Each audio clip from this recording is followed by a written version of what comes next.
how do you intend to use the existing conventions of a music video for your music video? Well, we intend to use basically the most common convention, which is obviously the use of camera angles. In a lot of rock music videos, they have a lot of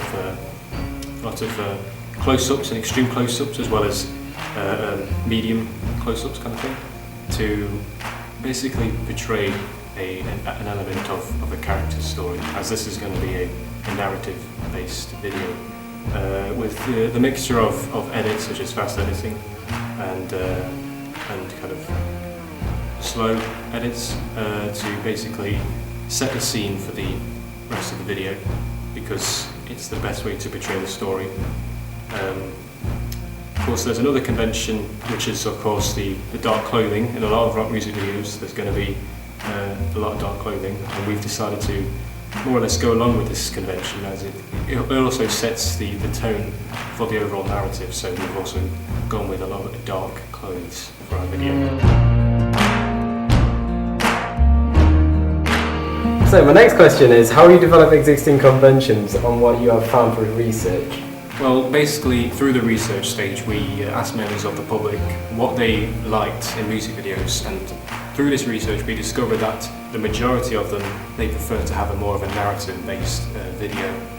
So from this we decided to develop on this idea by making the video 100% narrative, and therefore we're going to go against that common convention in music videos where they show the band or the artist playing instruments or singing. We've decided to make it entirely a narrative, because we believe that it's more impactful to the audience and therefore much more enjoyable and watchable.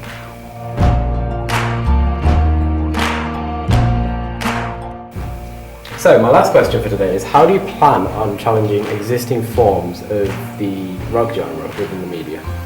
Well, as I said before, we made a very conscious decision not to include the band or the artist within the video, because we think it takes away from the overall narrative and it takes the audience out of the kind of mood that the video sets. So yeah, because of that we decided to make it entirely narrative based. And another thing that's quite common within music videos is a lot of the artists have long black hair that the majority of the time they like to do headbanging, which gets those really cool shots of the hair moving. We decided not to incorporate that in any shape or form, or any kind of music trope like that, because it would take away from the overall narrative, because it's such a powerful song. Go and tell that midnight rider, tell the rambler, the gambler, the backbiter, tell him that God's gonna cut him down, tell him that God's gonna cut him down. How do you intend to use existing conventions of a digipack? Well, as the executive producer and editor, I am one of the main people for actually creating the digipack, and I'm going to be basically designing it, so I've got most of the power within my grasp to create anything I want for the digipack to make it go with the actual convention of a rock album. Also, another convention that we're going to follow is just putting the lyrics in the album. It just seems obvious to do, but it's something that we need to do for the songs that we're creating.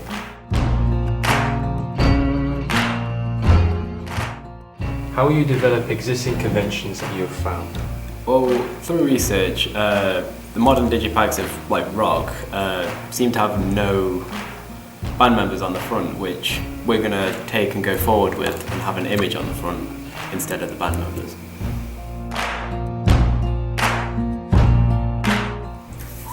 How do you plan to challenge existing conventions?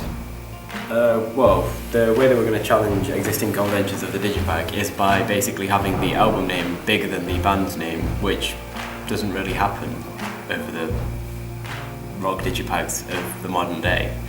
It's usually the band name much bigger than the actual album name, which we're going to completely go against and flip it over on its head. So there's that. You can run on for a long time, run on for a long time, run on for a long time. Sooner or later gotta cut you down, sooner or later gotta cut you down.